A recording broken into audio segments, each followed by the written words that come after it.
Et ouais, on va commencer cet épisode avec une petite anecdote pour cette étape 22, étape de repos d'ailleurs. Aujourd'hui je vais faire qu'une soixantaine de kilomètres. Je vais aller voir un lieu assez emblématique qui va marquer une grosse séparation entre l'Écosse et l'Angleterre. Je vous en dis pas plus, vous devez sûrement connaître pour les plus historiens d'entre vous. Bref, la petite anecdote, la petite histoire, c'est que comme vous l'avez vu dans l'épisode précédent il y a 2 semaines, je vais dormir dans les gradins, j'aurai juste à mettre mon matelas et le duvet. Eh bien j'ai dormi dans des tribunes d'un stade de rugby, tout allait bien, j'ai passé une très bonne nuit et ce matin là vers 10h je prenais vraiment mon temps, je chillais sur mon téléphone, voilà, je faisais ma tambouille tout seul, je restais dans mon lit entre guillemets et donc il y a un vieux qui est venu me voir pour me réclamer 10 pounds parce que en fait il y avait un emplacement pour les camping-cars et on pouvait mettre sa tente pour 10 ou 11 pounds, je sais plus. Et sauf que moi je voulais pas parce que je voulais pas payer et je voulais surtout pas utiliser ma tente pour éviter de la monter sous la pluie et de la démonter sous la pluie le lendemain. Bon, au final il pleut pas, mais bon, bref. Donc je me suis installé dans les tribunes du stade. C'était très bien. J'ai réussi à argumenter en anglais que c'était pas une place à proprement dit de camping, c'était pas un camping et que je lui payerais pas en fait ces 10 pounds. Bon, j'ai peut-être été un poil arrogant, j'avoue. Bref, j'ai quitté un peu la tribune précipitamment du coup pour éviter de trop l'agacer. Et puis voilà, me voici encore à Langholm, charmant petit village. Donc journée de repos, 60 km, c'est parti.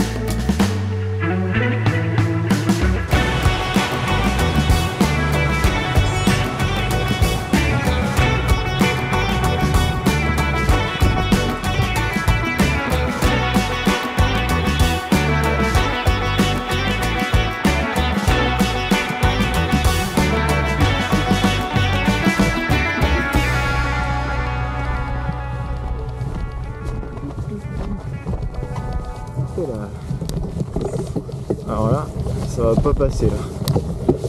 Des marches bien grasses. Ah si, sur le côté là, comme ça. Non, trop gras. Ah, ça va être que ça. Bon, tant pis, jour de repos, on prend son temps. Il fait beau en plus. J'ai passé la frontière entre l'Écosse et l'Angleterre, c'est officiel. Je suis donc en Angleterre, mais contrairement à la France, il n'y a pas de panneau pour indiquer les frontières. Moi j'aime bien les panneaux parce que voilà, ça indique quelque chose, c'est le passage d'un endroit à un autre. Ça marque une barrière, une avancée, ça montre que on continue dans cette aventure et qu'au final on n'y va pas à reculons. Mais j'ai trouvé encore plus symbolique qu'un simple panneau où il y a écrit Angleterre. Je suis actuellement au Hadrian's Wall, le mur d'Adrien. Alors, petit point culturel, attention, il va pas y en avoir beaucoup sur cette chaîne, parce que mon niveau en histoire, il est sur une échelle entre Steve Chenel et Stéphane Bern, je suis quand même plus proche de Steve Chenel, on va pas se mentir. Alors pourquoi un mur? Alors ce mur, il a été érigé par un général, le général Hadrien, en l'an 122 après Jésus-Christ.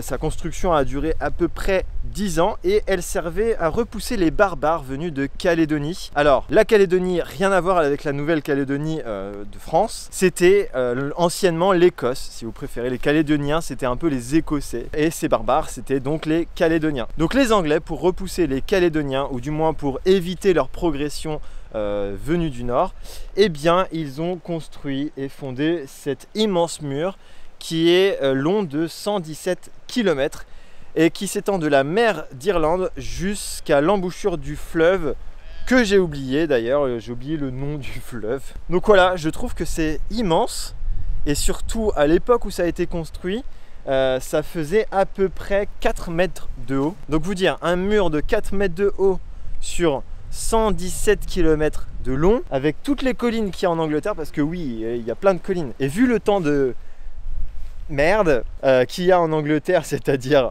beaucoup de pluie, je pense que tous ceux qui ont dû construire ce mur, eh bien, ils en ont un petit peu bavé. Donc je pense qu'il va y avoir de belles petites choses à voir tout le long de ce mur. Il y a, eh bien, comme vous pouvez le voir ici, des petits vestiges de tours qui servaient donc de porte d'entrée pour soit entrer en Angleterre ou soit en sortir pour aller en Écosse, en Calédonie. Donc voilà, on va visiter tout ça tel un touriste par un temps merveilleux, un temps anglais.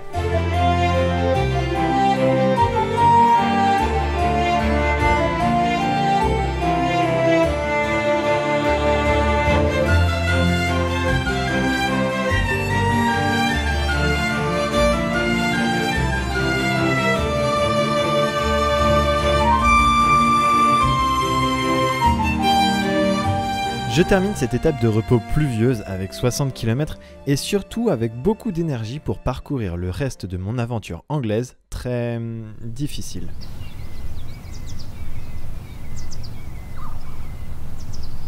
Et ça y est, on se retrouve pour cette 23e étape près du Tolkien Tarn, là où j'ai dormi cette nuit. Alors j'ai pas dormi près de l'étang, mais un petit peu plus loin, il y avait un aire de camping qui était gratuit, donc voilà, je l'ai utilisé sans problème. Cette fois-ci, je me suis pas fait déloger par un vieux. Et aujourd'hui, fort heureusement, il fait grand beau, assez chaud aussi, donc je vais pouvoir profiter des 111 km qui m'attendent dans la campagne anglaise et dans des endroits qui ont l'air assez sympas, très différents de l'Écosse, mais franchement, je pense que je vais pouvoir kiffer ma journée parce que bah voilà, déjà rien que se prendre du soleil en pleine poire après avoir vécu 3 jours de pluie, ça fait du bien.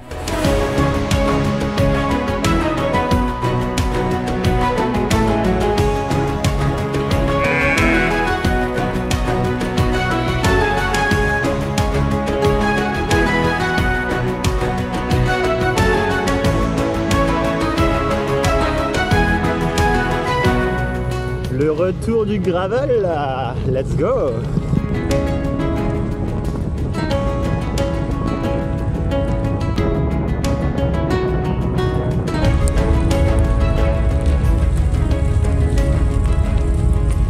Trois jours d'affilée pour 3 jours d'affilée de pluie.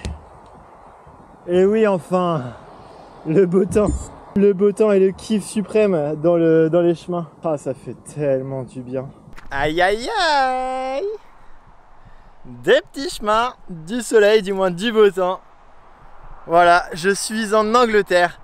Je suis dans le parc national des lacs anglais, de English Lakes National Park. Et il n'y a pas à dire, je pensais que l'Angleterre c'était plat, très rural, très agricole. Et bah, au final, non. Regardez ça.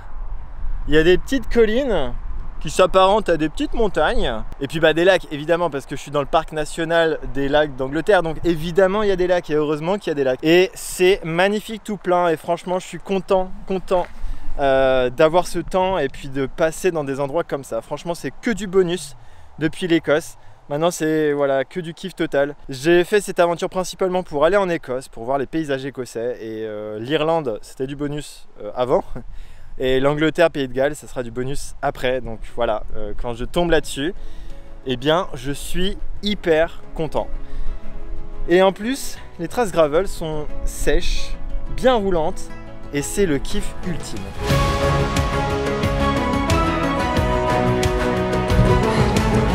Allez!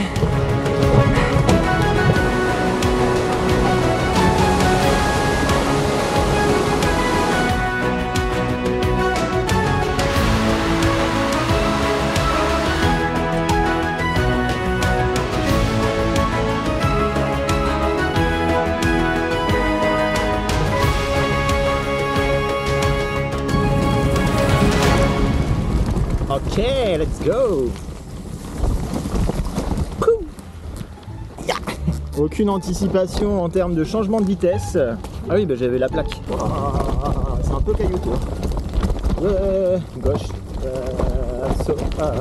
Tout va bien. Les petites filières, les petites runs. Les petites pierres un peu coupantes. qui vont me cisailler le pneu. Un passage de enclos. Ça passe pas comme ça passe comme ça. Attention, le joueur français va tenter de le faire sans bouger de sa machine. Non, ça passe pas. Ah, c'est quand même relou. Leur portail, tous les 15 mètres. En plus, c'est pas pratique, je suis obligé de descendre de vélo. La moyenne, bon, désolé Clem. Ouh. I'm sorry. Oh, I'm sorry, darling. Hop là. Non, mais on n'est pas de là, hein. Allez. Good job, baby. Les moutons, ils vont pas s'en aller. Si je mets les pieds sur les pédales, c'est quand même mieux. Voilà. Tac, tac, tac. Ah, c'est de la grosse caillasse là. Hop, hop, hop, hop, hop. Là, on est dans la rivière, let's go. Là, petit bunny up. Wouhou. Là, c'est humide. Oh là là, ça a touché la jante. Je répète, ça a touché la jante. Peut-être que je suis pas hyper gonflé. En tout cas, ça amortit bien des cailloux à l'avant. À l'arrière, ça va aussi, ça fait le taf. Bunny up. J'ai levé que la roue avant. La roue arrière, elle s'est démerdée toute seule comme une grande. En tout cas, ça fait plaisir de retrouver les chemins. Parce qu'avec la pluie que j'ai eue ces 2-3 derniers jours, je me voyais pas aller dans les chemins. Vous comprendrez pourquoi. Oh, il va y avoir un petit passage de rivière. Ah non. Là, là, là, là, là, là, hop là. Pas trop vite. Hop là. On prend le temps d'apprécier chaque pierre sous les deux roues. Bunny up. Non, ça va, ça passe. Et voilà, on arrive. Je sais pas où. Allez, on rend l'antenne. Oyez, ça y est, 23e étape terminée. Et super belle étape, j'ai été surpris par ce parc national des lacs anglais. Voilà, je savais pas que c'était aussi vallonné et aussi beau, donc voilà, c'est que du bonus. Je finis cette étape avec 111 km et une bonne moyenne finalement parce que j'ai fait pas mal de gravel et c'était très vallonné. J'ai eu jusqu'à 25% quand même, donc c'était dur. Mais c'était drôle. Voilà, je reprends du poil de la bête et de la motivation. Là, je suis hyper motivé par les jours qui arrivent. Les jours de repos avant m'ont fait grandement du bien. Donc voilà, je pète la forme. En plus, il a fait beau temps toute la journée. Il y a juste maintenant, là, il se met à pleuvoir. Bon. Tant pis, je suis à l'abri, donc voilà, j'en profite quand même. On se quitte pour cette journée. Je vous dis à demain pour l'étape 24. Et on va traverser un autre parc. Sûrement national parce qu'il est assez connu, c'est le Yorkshire. Voilà, je pense que ça va être magnifique. Et voilà, bonne nuit, à demain.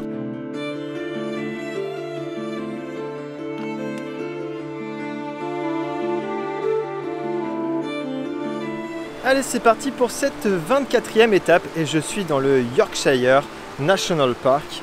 Le parc national du Yorkshire. Jusqu'à maintenant il faisait à peu près beau et puis là il pleut quelques gouttes, mais bon, on va dire que c'est pas très grave, c'est juste pour rafraîchir parce que ici les pentes sont très sévères, c'est très vallonné, les pentes vont jusqu'à 20, 23 voire même plus pourcent.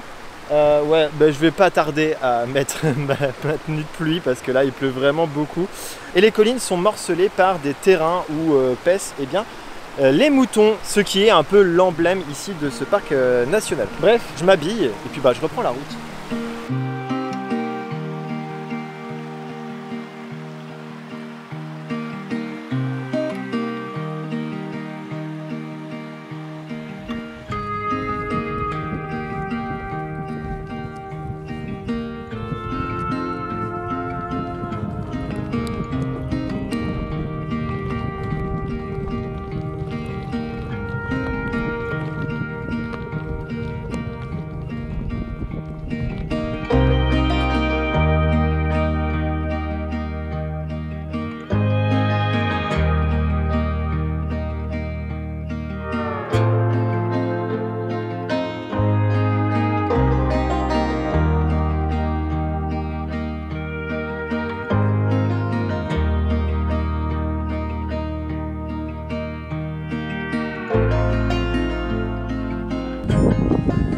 Bon bah il n'y a plus de traces, on va couper à travers le champ.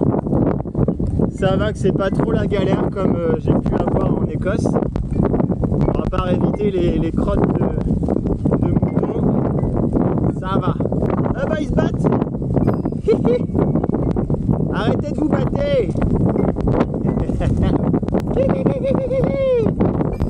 Je me prends pour un border collie. Et voilà. Oh là, j'ai bien roulé dans la merde. Oh non. Je vais salir encore les roues. Bon, alors on va aller à gauche.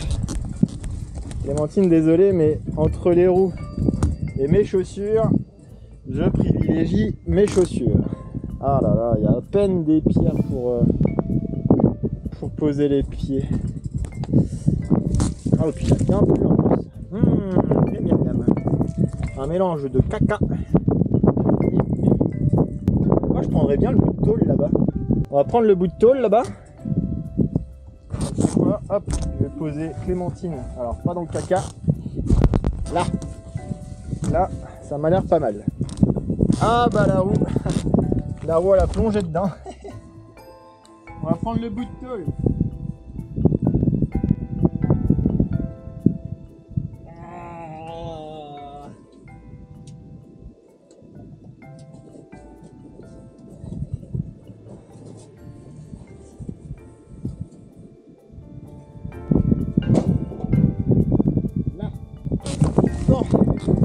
Maintenant, on va réessayer. Oh, je vais foutre de la merde partout. Alors, les roues, on les pose là. Des petites patounes là. Oh là là. Moi, je me serais enfoncé. Arrêtez le pied. On ouvre le portillon. Alors, Clémentine ne tombe surtout pas dans la merde. Franchement, la petite tôle là, elle m'a bien sauvé la mise. Non, mais il n'y a toujours pas de chemin là. Ça va, Komoot il m'avait dit que c'était un sentier, donc ça va, je le crois là. Tout à l'heure, il y avait un sentier, il me disait que c'était une piste cyclable. On n'a pas la même notion de piste cyclable. Bon bah voilà, quand je vous dis que le Yorkshire c'est très pentu, bah la preuve en image, hein. 25%, alors là ça va être en descente, mais vous imaginez bien que si je me tape du 25% dans cette descente là, la montée d'après c'est quasiment pareil. Ouais, j'en suis à 15 km/h de moyenne. C'est vous dire la difficulté. Bon, je reprends parce que j'avance pas très vite. Et puis bah il va falloir que je me trouve un bivouac parce que je sais pas où dormir encore.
Et voilà, cette étape 24 s'achève ici. Je suis arrivé à Hilly Fields après 100 km, 6h28, ça m'a fait 15 km de moyenne, c'est très peu, mais j'avais 2000 mètres de dénivelé et des pentes très raides. Mais bon, j'ai pris le temps et tout s'est bien passé finalement. Et j'ai posé ma tente bien dans ce qui s'apparente à un terrain de jeu. Donc voilà, il y a un stade un peu plus loin et puis tout au fond il y a un terrain de jeu pour enfants. Voilà, comme Linette est très discrète, je peux rester ici parce que je crois que c'est pas très autorisé, ou du moins pas trop toléré de bivouaquer, surtout près des villes. Donc voilà, je me fais vraiment très discret, j'évite de parler trop fort et de faire trop de bruit. J'ai un peu planqué Clémentine pour éviter qu'elle soit vue parce que c'est quand même la moins discrète de la bande. Et voilà, cet épisode est terminé. On se retrouve la semaine prochaine pour la suite de mon aventure. Dans l'étape 25, j'irai à Liverpool, je passerai à Preston. Donc ça va être très urbain, je vais voir beaucoup de villes. Ce sera peut-être pas foufou, mais bon bah voilà, je peux peut-être avoir des surprises. En tout cas, voilà, l'Angleterre pour l'instant c'est vraiment très très chouette. Le Yorkshire c'était magnifique, une belle petite surprise, très pentue, mais ça m'a permis de me retrouver un petit peu comme j'étais en Écosse, c'est-à-dire un petit peu perdu au milieu de nulle part. Je vous dis à très bientôt pour de nouvelles aventures. Allez, à la semaine prochaine, ciao.